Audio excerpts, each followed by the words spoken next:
In this video here, we are going to be starting out with a warm-up problem that has us looking at a graph with 4 coordinate points.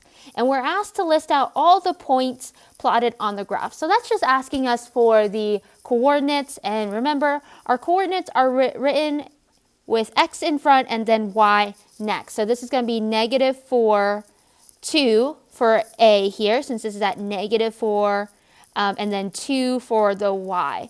If I want to figure out where B is located, well, that's the x value there is -3 and the y value is -1. So -3, -1 for y. For C here, it's at the origin. It's sitting at 0 for x's and y. So 0, 0. And then D here, looks like it goes all the way out to 2, +2, and goes up to 3, +3 for the y. So 2, 3 for D. And so the next thing it asks us to do to list out all the x values that we found and all the y values. So for the x values, it looks like we have, and I'm going to put it in a set notation. Set notation is where you have it in those brackets. We talked about this in the first chapter, but it's been a while. And I'm going to grab all of the x values. So that's -4, -3, 0, 2. I'm just listing out all of the x values here that we collected.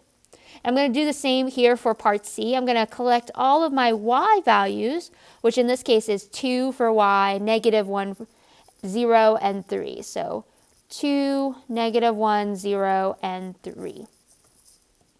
So why are we listing out all the x and y values? Well, that's because we want to know how far does the points on the graph go to the left and right for the x values. So the furthest or the smallest x value here is -4. The biggest x value that we have on the graph is 2. I want you to notice that for the y values, the smallest y value that we have here looks like -1 is our smallest y value. So that's the lowest it goes. And the biggest y value is 3. So we're listing it out to make it a little bit easier for us to understand what is the highest and lowest x and y values that we have. Okay, let's get into what does it mean to be a domain and a range. A domain is referring to all the x values in a relation. A relation could be an equation, it could be a graph, but the relationship between x and y specifically. So domain is specifically referring to the x value in a relation. Whereas the range tells you the y values in a relation. So to kind of show you on a graph here, you can see that domain tells you how far this curve or this graph here stretches to the left and stretches to the right. If we're looking left and right, we're looking on the x-axis. So we can see that the domain for this case comes from here, starts here, and goes all the way to here. So on the x-axis, that would start from, see if I can grab a pen here, starts from here to here. Whereas the range talks about the y value. So how tall is this graph? How low does it go? So the lowest point on this graph is right here. The highest point looks like it's right here. So we're looking how far does this stretch up and down. Okay, and we're about to get into our practice problems, but before we do, let's talk a little bit about how we represent domain and range. So for domain and range, we want to use interval notation. That's where we use the parentheses and brackets. So if we have these inequality signs, we use a closed circle or what we refer to as a closed bracket. If we have inequalities without an equal sign, we use an open circle or a parentheses. But one of the things I want to mention is that when you write something in interval notation, you need to write the lowest number first or the smallest number, and then the highest number after. So your interval notation should only have 2 numbers, the highest number and the lowest number, and then your highest number, and always in that order. You always write the lowest number on the left and the highest number on the right. All right, let's get into our practice problems on the back page here. So here we are asked to find the domain and the range, and like I said before, domain and range are written in interval notation. So make sure you write it with those parentheses or brackets and you're going to write the lowest number first and then the highest number for both x and y. So let's start with the domain. Like I said before, domain is referring to your x values, and your range is referring to the y values. So I'm going to grab a highlighter here to kind of help demonstrate what I mean here. If we were to look at the domain, the x values, I want to see how far does this line here stretch to the left and stretch to the right. As we can see, this line stretches all the way to the left and stops about here, and that x value is -3. So the furthest x value to the left is -3. The furthest x value to the right is right here at x equals 5. So in this case, I know that I'm stretching from -3 to +5 on my graph here. So those are going to be my numbers. So my lowest number here is 3, and my highest number here is 5, only on the x-axis. Notice that I'm focusing just on the x-axis. Now, I need my parentheses or brackets. I want you to notice that this line here has a closed circle, so it actually touches that value. And so if it touches that value, we need to use a bracket. Same thing, when x is 5, we can see there's a closed circle, so we need a bracket on the 5 as well. And that is our domain. It's from -3 to 5. So domain tells you how far you go to the left and how far you go to the right on the x-axis.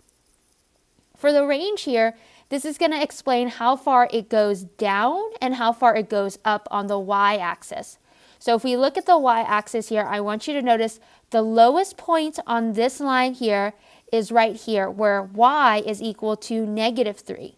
The highest y value here is right at this point where y is equal to 1. So my lowest y value starts at -3, and the highest y value ends at 1. So it goes from -3 to 1 for my range. And when I look at this here, notice that at -3, it's also a closed circle, and at +1 for y, it is a closed circle. So I also need brackets on both of these numbers. And that's it. So again, let's practice figuring out domain and range. So this next one here has the graph going downwards. But what we're going to be focusing on is the x and y's. So my x here, if I look at the x-axis, I notice that the furthest left value is hitting at this point at -4. This is the furthest it stretches to the left. So it starts from -4, and it keeps on going until we get to +1. This is the furthest part of the line on the right side, and it touches it at 1. So it goes from -4 to +1.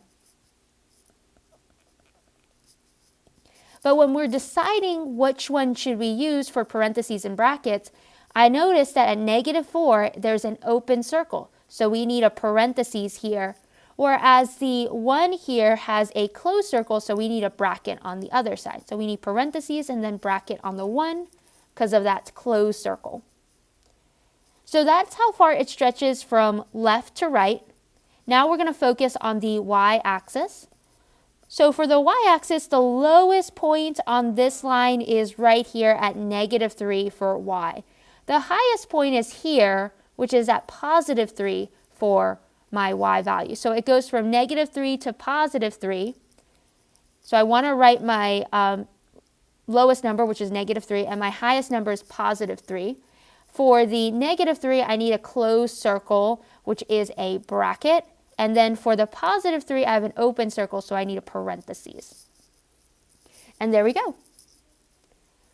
Moving along to the next problem here. This one's kind of weird because it's a shape. It's a quadrilateral. I think it's a rhombus. So when I'm looking at this problem, remember, we're focusing on just x and y values.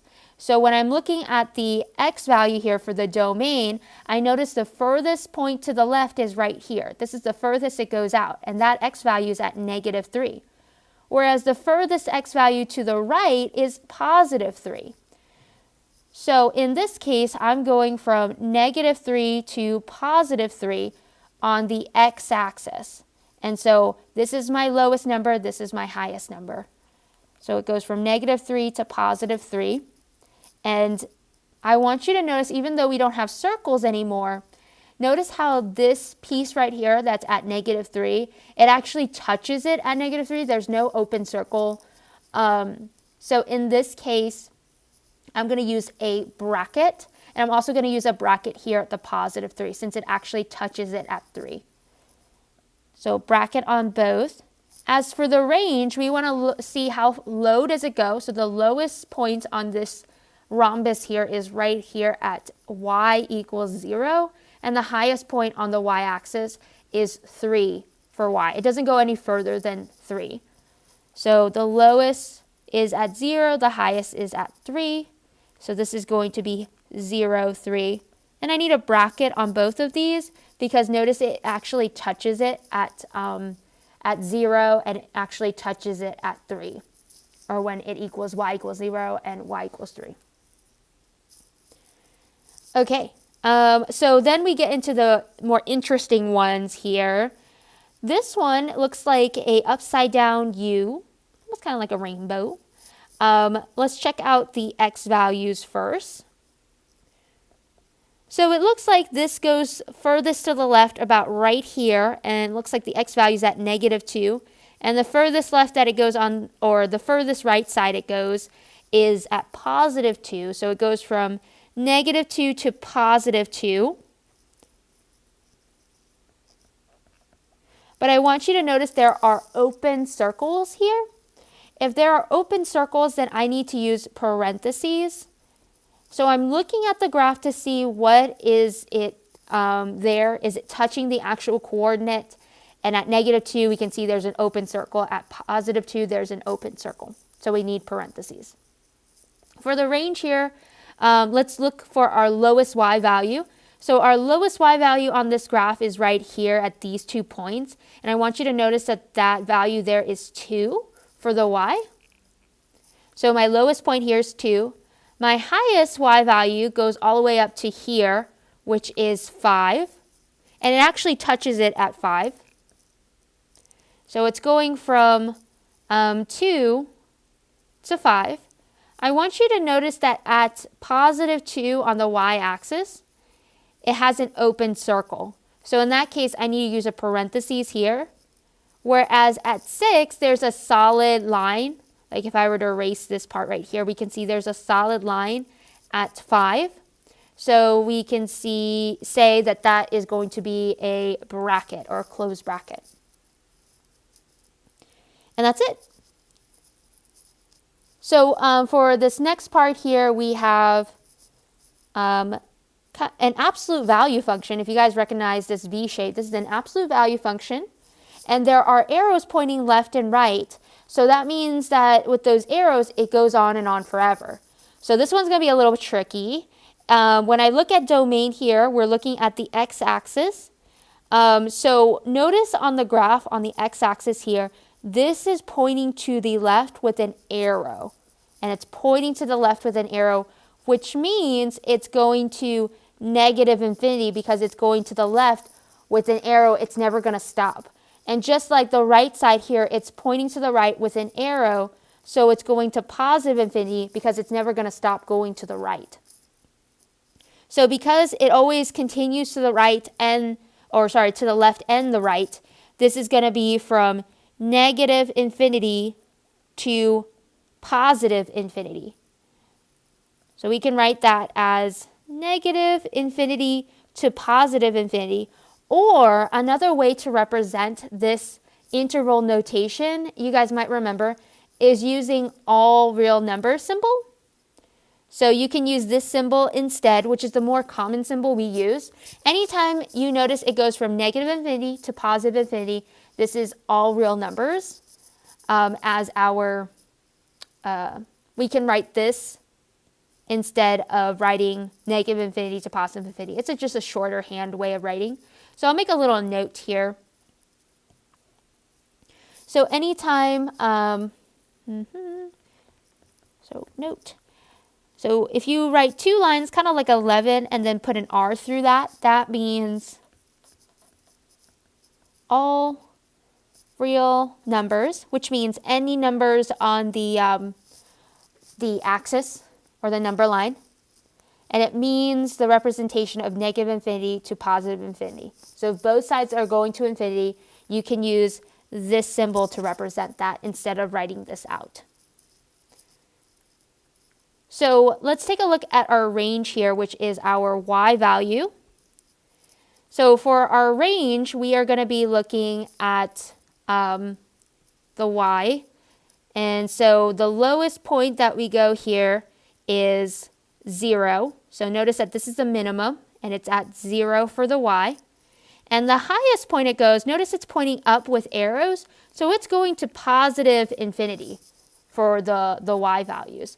If that's the case, if it goes all the way to positive infinity, because it has arrows going upwards, so it's never going to stop going up.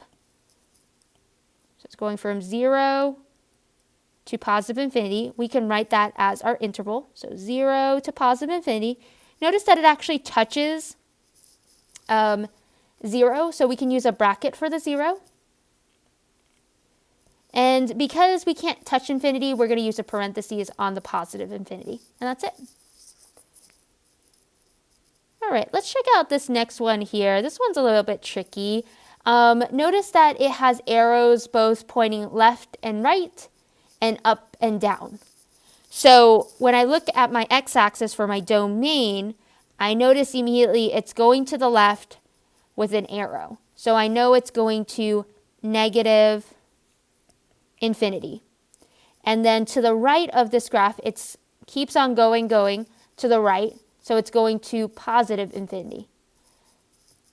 So we're going from negative infinity to positive infinity. And so this is going to be all real numbers for the domain because it covers all the numbers on the number line. And the range gets even more interesting. Notice that it's pointing down with an arrow. So if it keeps going down, that means we're going to negative infinity on the y-axis. And it is pointing up with an arrow, so it's going to go to positive infinity on the y-axis. So we're going from negative infinity to positive infinity. And so in this case, this is also going to be all real numbers because it goes to both infinities on either sides. This is going to be all real numbers for the range as well. And that is it for this video. Hope you guys found it helpful. Let me know if you guys have any questions. Bye.